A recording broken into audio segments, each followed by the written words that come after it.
Hello and welcome back to another OMNIHEROES video. In this video we're just going to go through the Mystifiers slate. It's up to Legendary for myself, so I thought this would be a good opportunity to go through the effects and how best to position it during the upcoming, during the ongoing season. So just to let you know what happens when you get to a Legendary slate. When an ally is attacked, it consumes 50 energy to deal damage equal to 120% of the lost HP to all enemies, with a 50% chance to dispel all buffs from each enemy, and a 50% chance to remove all debuffs from each ally.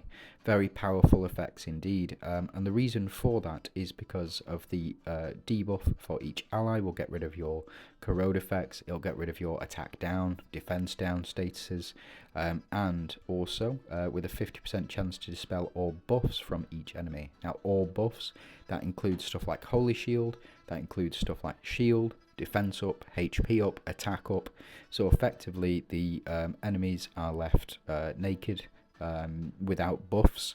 So it is a very powerful effect indeed, and especially if you were to get it up to Mythic, but we'll get to that in just a second. The first place that I'm going to go to with regards to this is the Crude slate. So if you do have it at Crude level, all stones reach Crude +1, which is a given. They all start at Crude +1. So when an ally is attacked, consumes 50 energy to deal damage equal to 20% of the HP lost to all enemies. So effectively, if you take, say, 1,000 damage, the enemies will lose 20% of that, which is 200 damage each, and it will cost 50 energy to do so. So it takes up that 50 energy. Now, when you get up to common, the damage inflicted is increased to 40%.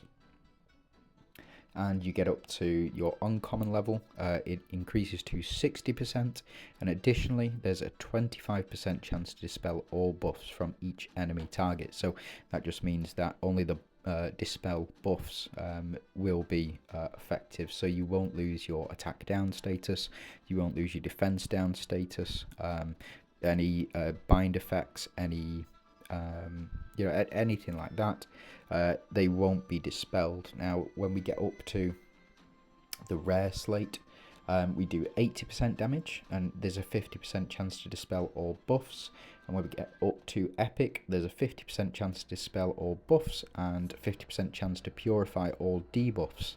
So we want to get up to epic as quickly as possible to get the maximum potential out of the Mystifiers slate, also increasing damage up to 100%. So if we receive 1,000 damage, we'll be dishing 1,000 damage back out at the cost of that 50 energy.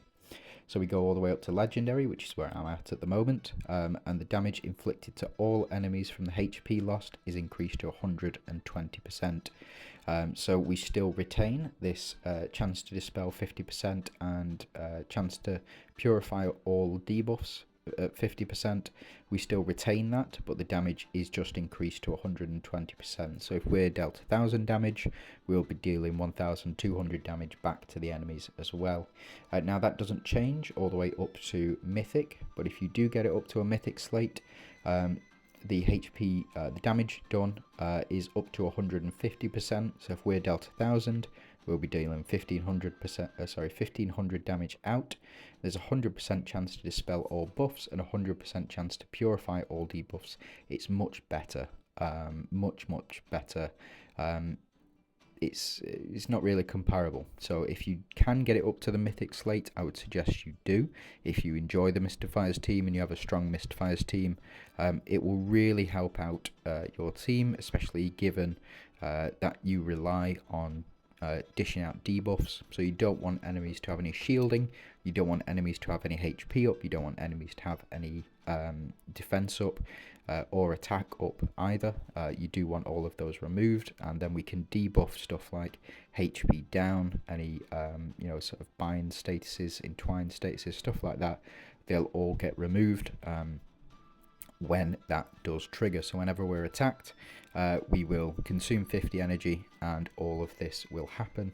But as it stands at the moment, we're going to deal 120% damage and 50% chance to dispel the buffs. So let's go ahead and see the Mystifiers team in action.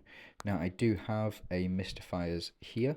Now unfortunately we won't be able to beat this stage because we do require a mythic Mystifiers synergy slate in order to counter this. So applies Berserk to all enemies, permanently increasing their attack by 300%, max HP by 300%. If you're not able to pass and the opponent or the boss in the trial does have one of those red markers next to it, you can click on this and it will tell you what the conditions are.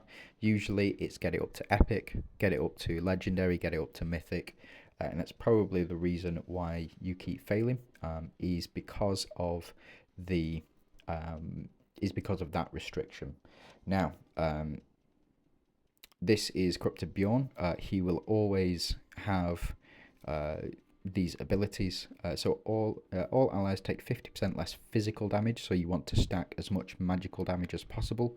And then when attacked, they'll counter-attack to deal 60% damage. Recommendations: hero that deal magic damage, and that's fine. Attacks all enemies 2 times, dealing 200% per time, so we're going to take a lot of damage here. So as you can see, I do have the Mystifiers active, so as you can see up here, Season 3 Mystifiers are active. We do have 4 Royals, the Mystifiers buff, Celestials buff, Strikers buff, and we don't have very much else. Besides the Royals buff as well, we do have 4 Royals on the team. So at the start of battle, all allies receive shield. It can be quite good, but fades quite quickly.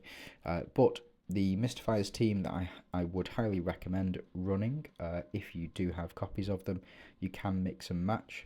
In order to stop this, you just need to have 3 Mystifiers on the team with the seasonal synergy activated. If you don't know what the seasonal synergy is, we can click on this one. Click on you, and this is where it will show you if you have your season synergies activated. So if we go into synergy slate and we go into Mystifiers down here, you can see I don't have Minotaur active, I don't have Aussie activated, Franz activated, or either of these 2 epic, Medusa and Percival, activated either. If I want to go ahead and activate, I click on activate synergy, make sure I have enough left of these, and I can go ahead and add Franz to the list, and he also gains this one as well, so the dragon or the astral season synergy too. So just something to keep in mind, but we'll jump back into some gameplay for this, and then we'll stick the 2 tanks at the front. Now there are a couple of builds for Mystifiers that you can feasibly go with. The strongest I've found is probably either this, or we take out Mulan. I know she's brand new, shiny unit, but we put in Sandra instead, and the reason for that is because now we have 4 monarchs. So we won't take damage exceeding 40% of our max HP, and every 1% of HP the target loses increases damage boost by an additional 1% up to 50%, and if we had 5 monarchs on the team, we could increase that up to 100% total. So just something to keep in mind. I would say that this currently is the best Mystifiers team, but I do like playing with the new units and seeing what we can do, and I found that the units with AoE attacks like Dullahan or Talos will benefit the most from Mulan's passive ability. So let's jump in and I'll just show you that very quickly. So I'll jump into the battle. We do have 3 monarchs on the team still, in the form of Talos, in the form of Astrid, and in the form of Dullahan as well. The majority of my monarchs do have dodge runes as well, just to make sure that they get that extra stack of Holy Shield.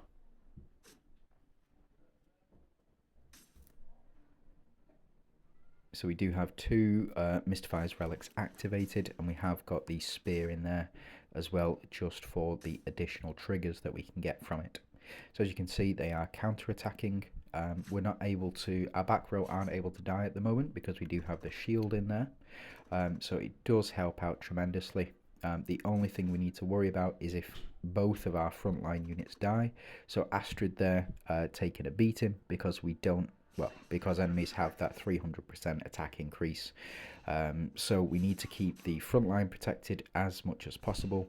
The only other thing that I might suggest is adding an Elmer to the team, just so you can get the damage in as much as possible if you are struggling. But as you can see here, we are applying burn and we are applying corrode damage as well. We do have hindrance, and it's primarily because of the... So we do have the hindrance being applied, and like I said, it's primarily because of the exclusive epic runes there as well. So our units have died at round 2, and it's because of that 300% attack increase that we have done. So irrespective of how much damage we do on this team, we aren't able to beat it. Well, that's the basic concept of the Mystifiers team. Other Mystifiers teams that you might consider running within, say, for example, the Astrals synergy would be Mulan. We want to go Catherine. We want to go with Franz, and it doesn't seem to be any other Mystifiers within that Astrals. Oh, sorry, Bastet. So you can go with Bastet as well.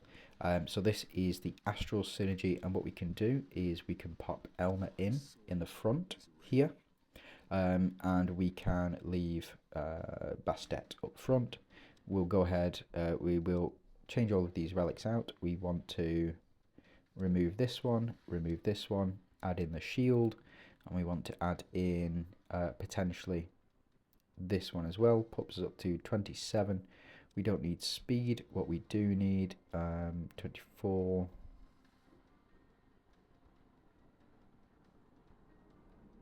So we've got 3 more, and I would suggest in this one, because we're not going to die, crit, and where's the damage boost? Here you are. So add damage boost in as well, just so we get that additional damage in. Now this is an Astrals team that you can run for the Mystifiers. It's still, it does tick all the boxes for Astrals, but it doesn't allow us to have the Mystifiers, because our Astrals team outnumber our Mystifiers team as well. So as you can see, Astrals synergy kicking in, Bastet down right away. Doesn't really matter because we can't physically die on this one. So we are applying the burn mechanic as well. So you can see Catherine adding the overheal function in here as well. Bear with me. Let me just go shut my window. It is roasting, but we do what we must.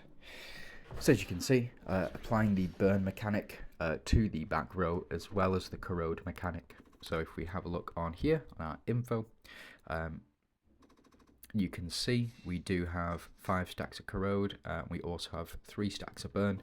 They can stack up to that 25%, well, up to I think it's 25 times. So we can stack and deal 25% damage based on Mulan's attack, I believe. So it does start to do big chunks of damage. So let's go ahead and see how the Astrals perform. Unfortunately, it is definitely a loss. Again, you need the mythic slate in order to go past this particular point. But Catherine doing a chunk of damage and Mulan doing a chunk of damage as well. Any healing that we've done, damage taken. As you can see, a lot of damage taken by the enemies, but obviously not enough. Now let's go ahead and see what other people have done as well. So they've included the new unit Dahlia, as well as Atrops in the first 2 slots, and also the 3 Mystifiers units in the back slot. Now the reason that they're able to proceed using this particular lineup is because they have the mythic Mystifiers slate. So the attack from their enemies is reduced by 300%, and also the attack from the and so their HP also would be decreased as well. So just something to keep in mind. Now Dahlia, if you don't have a copy of her, you will get a copy of Dahlia, but as you can see, the additional 300% damage putting in work for the enemy team here, so we don't really get a chance to see this. Again, it is the mythic slate, so if you are having trouble, it is because your slate is not at a high enough level to counter this ability. Just something to keep in mind. So I'm going to leave that there. We will finish up, and I'll put a couple more of these videos out for the other slates as well over the next couple of days. Thank you very much for watching. If you do have any comments, if you think I've missed anything, please do let me know down below. I am always open for people telling me when I've missed something, because I would like to cure my ignorance if possible. And now, if you can like the video and subscribe to the channel, be really appreciated. Thank you very much for watching, and you have a great day.